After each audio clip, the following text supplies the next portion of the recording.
Hi, I'm Jeanette and I'm from Together We'll Journey. And today I'm going to go through a continuation from pretty much the other day of using the soil mixture that I use for the planting boxes to actually use them in pots as well. And they can actually work out to be quite valuable to keep your plants full of nutrition and keep, especially in pots, keep some water retention as well. So stay tuned.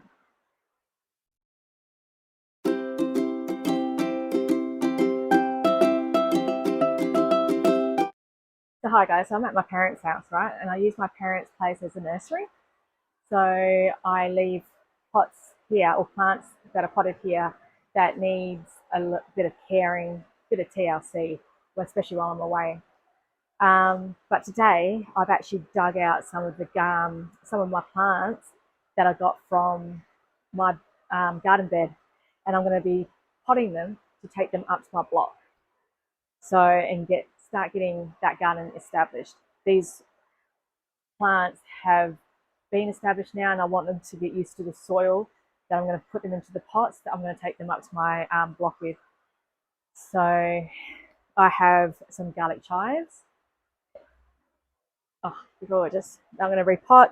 I've got an acacia shrub that needs to be repotted, some aloe vera, and I've got some chili plants at the moment that needs to be repotted as well. So I just a quick video. It's raining, as you can hear, a beautiful rain on the tin roof. Gotta love it. I sure do. But I pretty much use the same kind of soil as what I use in my planting boxes, but I do add in perlite, and perlite allows a bit of aeration in the pots because sometimes the soil can get compacted.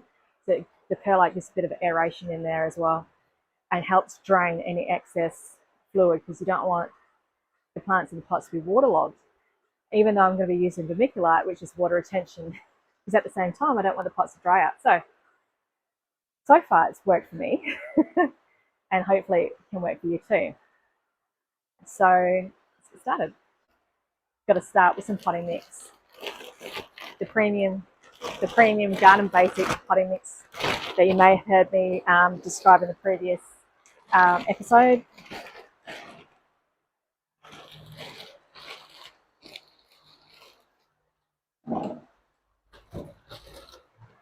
And some poop.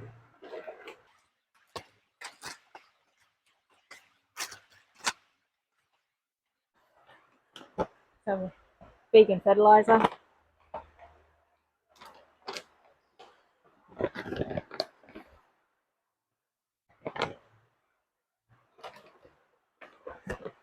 Water granules.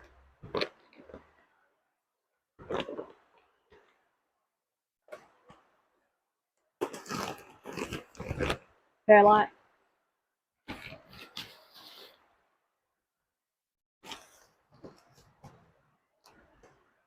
Ooh, thunder. Some vermiculite.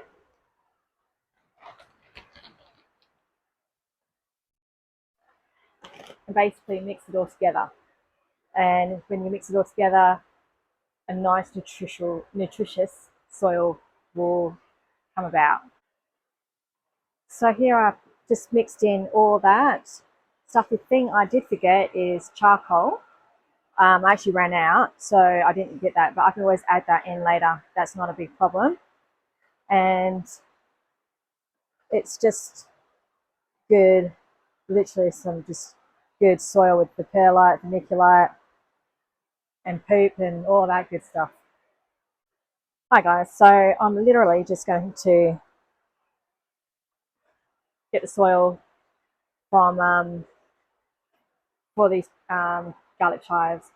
I do have still a little bit of soil from the garden itself, hoping there might be some worms in there still. Good stuff. But all I can say is that you need to test and adjust. If you are happy with the soil mixture for your area and for your climate, then keep it.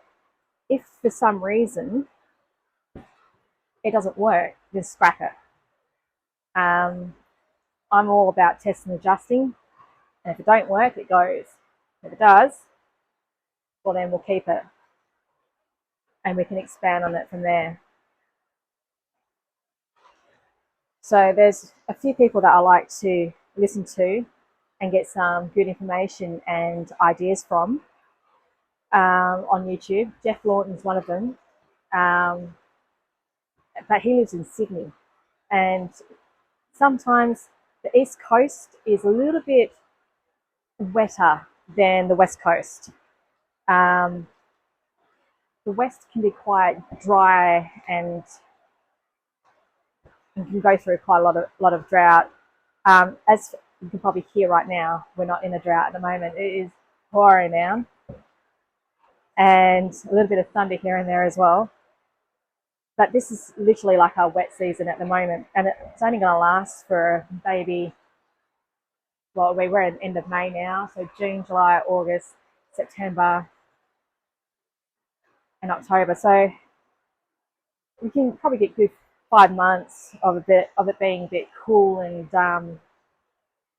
wet. But unfortunately, when the summer comes around, it's very dry.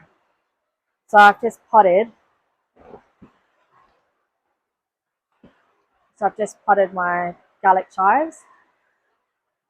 Beautiful aroma. If you love garlic, this is great. If you like a lot of Asian cooking, apparently a lot of Asians like to put garlic chives on their cooking. Not only that, but the garlic and the chives are quite antioxidant as well, and it's a great herb to have in your garden. So I've just literally just potted that one. So I'm just going to take it out there and get it freely watered.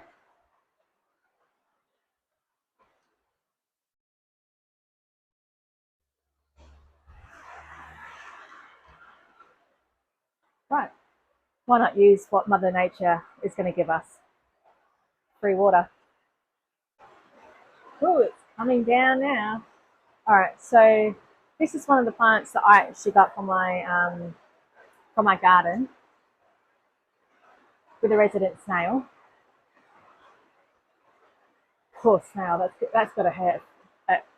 That's got to hurt, right? Look at this little teeny tiny snail, and he's eating my chili plant. Oh my. Anyway, digressing. Right, so this plant unfortunately doesn't look like it's too healthy, and I hadn't pruned the last bit of chilies on here as well. It wasn't looked after, my bad. So never mind. It was also suffocated by the other chili plant that was planted right next to, well, pretty much on top of it. And obviously the other chili plant is taking all most of the nutrients and the sun and everything. So this poor thing struggled to stay alive. But bless, it is alive. I am actually going to cut the roots. A, is so I can fit in my pot a little better. But B, also because it's not doing so well, it's a good way to divert the plant's energy into more new growth. So I'm going to cut this down so A, it can fit in the pot. B, hopefully give it a little bit of sepia to get back to its normal looking self again.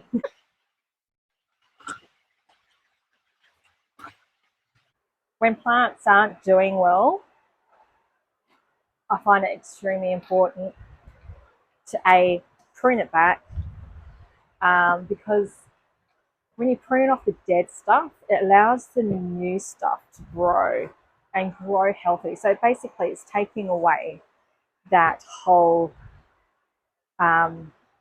waste of energy for a plant. So yeah. Now, in saying that too, all the plants that I get from like Swap Meet or even some of the nurseries that I go to get my plants, I will pot them in this soil mixture and I'll leave them in the pots before I take them up to my block.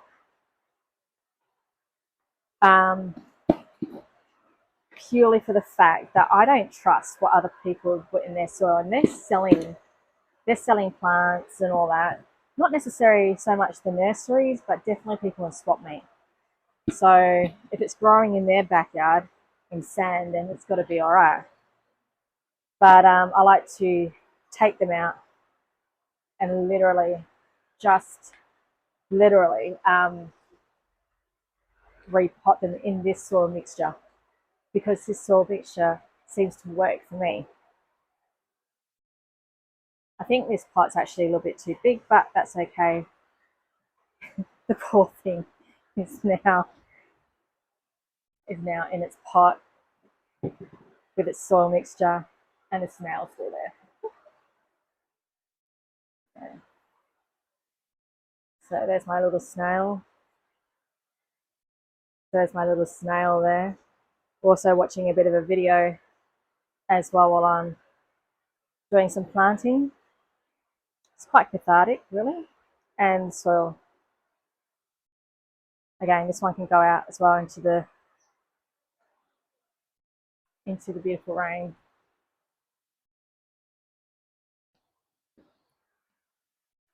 Alright, so even if it's been raining as well, those pots still need to be watered properly. So I like to add a bit of compost juice into the water. Inside it's all the compost, literally.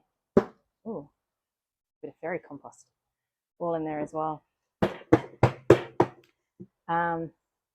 Let it do its thing. But this is what I really want.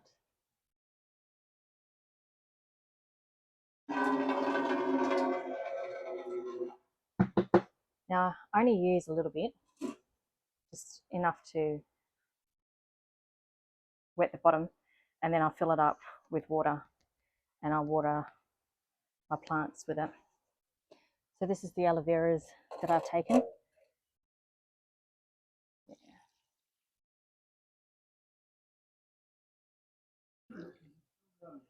Oh, and there's my dad.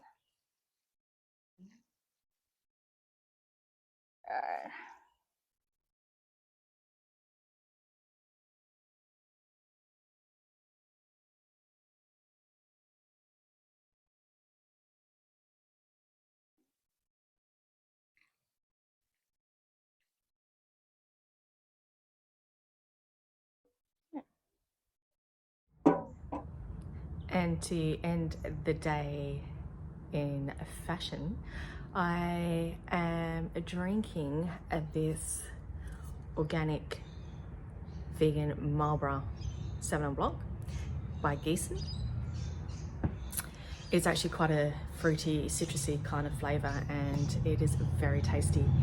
So I hope you found today's video informational, and if you like to see more, press the like button and subscribe. Have a good day, guys.